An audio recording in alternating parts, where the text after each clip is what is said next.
and welcome back to Cinematic Sarcastic, podcast that talks all things movies and television. I'm Natalie, and I'm your host. On today's episode, we're going to talk about Gladiator2. I don't know if you can tell by the sound of my voice that you are either going to love this review or hate this review. It's going to either have you subscribe or have you unsubscribe, I feel like, because I think that this movie is one of those ones where people are either loving it or they are really hating it.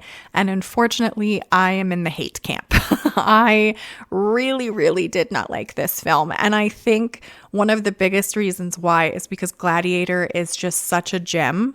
Like, Gladiator is such a perfect film, and I don't use that word heavily in terms of movies that I've seen. I think that Gladiator just had so much going for it. Like, we really got invested in that character. There was so much heart there. You got to see this amazing journey of Maximus's character from this incredibly loyal, soldier in the Roman army and leader of the Roman army, and that everyone loved him, and to see the betrayal of Rome really against him and watch him fight for like that justice and that freedom, even if it wasn't necessarily true freedom. He got exactly really what he wanted at the end. And so if you're coming back to bring a sequel to that, to me, that sequel has to justify its own existence, right? You can't just make a second film for the sake of it and not have that second film be as good as the first, in my opinion. I kind of look at things like Terminator.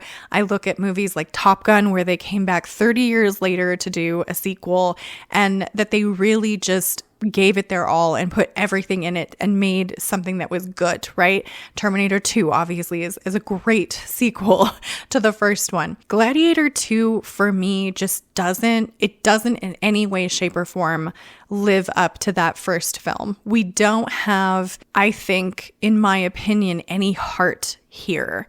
Like, they've copied some of the elements of the first film. I think they've ruined a lot of what was going on in the first film. I was wondering through parts of it whether or not Ridley Scott had even gone back and watched the first Gladiator to remember some of the things that happened in that movie before doing the second one, because it seems like he kind of contradicts himself a little bit or just doesn't seem to remember some of the details from the first film. Like, in the first film, when Maximus dies, Lucius is 8 years old. And then suddenly in the second one, they're talking about Lucius disappearing and dying when he's 12. Well, what happened in between there? Because it sort of seems in Gladiator 2 that his mother is getting rid of him pretty quickly. And so it doesn't make sense that now suddenly there are different ages there. And so I wasn't sure if that was done intentionally, if I missed something somewhere about him going missing in the time frame around that. But then Lucius's character in the first place, like, I don't care about him. And that is a terrible thing to say, but I feel like in the first movie, we really are completely following everything from Maximus's perspective. And yes, there are other characters who obviously are on his periphery and are changing his world, essentially.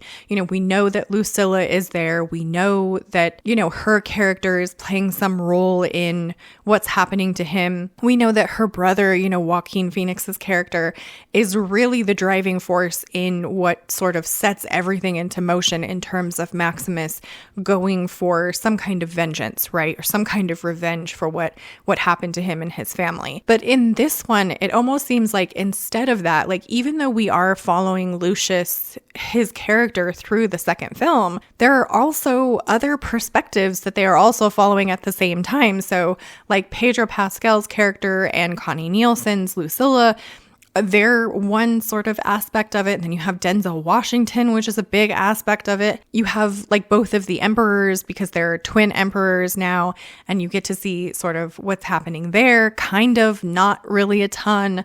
Like, it doesn't really go into all that much detail about why the Roman people would be disgruntled. Like, it kind of does. There's some scrolling text at the beginning, but that's really it. You don't see these twin emperors who are supposed to to be so vicious and horrible, you don't really ever see them do anything vicious or horrible, like beyond what would have probably been happening during Roman times anyway, like the gladiatorial fights and them wanting to see blood and stuff like that would have been pretty typical of the time. Like they kind of give away this little bit of a detail towards the very, very end of the movie of why one of the twins might be making some decisions that are irrational and crazy, but you don't really see him that way earlier in the film. Like it kind of seems to come out of nowhere. They seem very similar to each other until very close to the end of the film.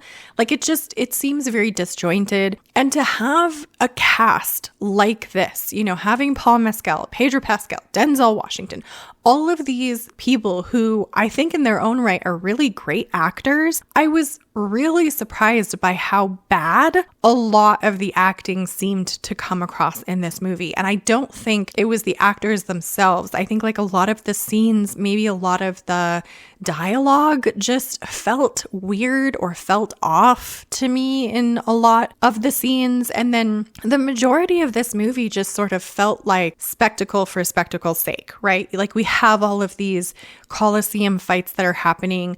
They're bigger in this one, I feel like, than they were in the first. We have a lot more sort of animal stuff happening and sort of bigger battles happening in Gladiator 2 than we did in the first. But it almost seems like a lot of that stuff is added for the sake of the scene, and then they kind of forget it part of the way through, if that makes sense. So like we have a gladiatorial fight where there are monkeys, but the monkeys go into the arena like ravenous and crazy and ready to kill. And then Paul Mescal's character takes one of them out, and then the rest of them are just, they're done. They're done fighting. They're not attacking anyone else.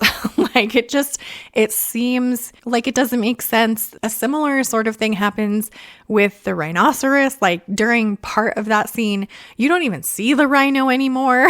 Like it's not even in the background. It just sort of disappears for a period of time. And for all the historians coming out and complaining about how the Colosseum never would have had sharks in it, like really they should have just, there was nothing to complain about. Like the sharks to me were a complete waste of time because they really contribute less than nothing to the scene overall. The scene really is geared in a completely different direction, and the sharks are just there as like an added bonus, right? Like, and really very little happens with them in that scene. Like I would not have noticed, for instance, if the sharks were not there. Like there would have been no difference to me in that scene, sharks or no sharks.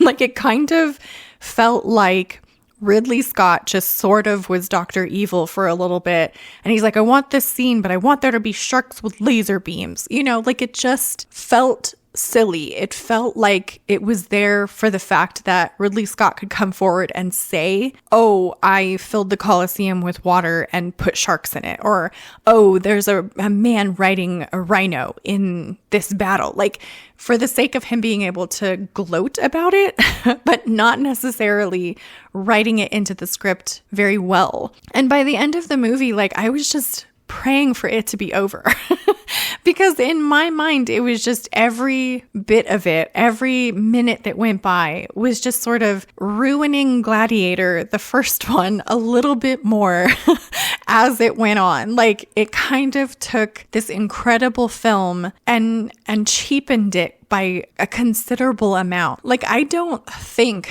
that Gladiator 2 justifies itself. I don't think that this movie made sense to be made. I think that this is something that I will probably never watch again. And even more so, I think I will probably forget it exists and just continue to think that Gladiator is a single standalone and is a perfect movie beginning, middle, and end, right? And that's it. Because Gladiator 2 just falls so short for me. There's so many like sort of plot things that don't make sense here. Denzel Washington's character, for instance, the entire plot that he has in the movie seems to rest entirely on Lucius having fallen into his lap, which is exactly what happens.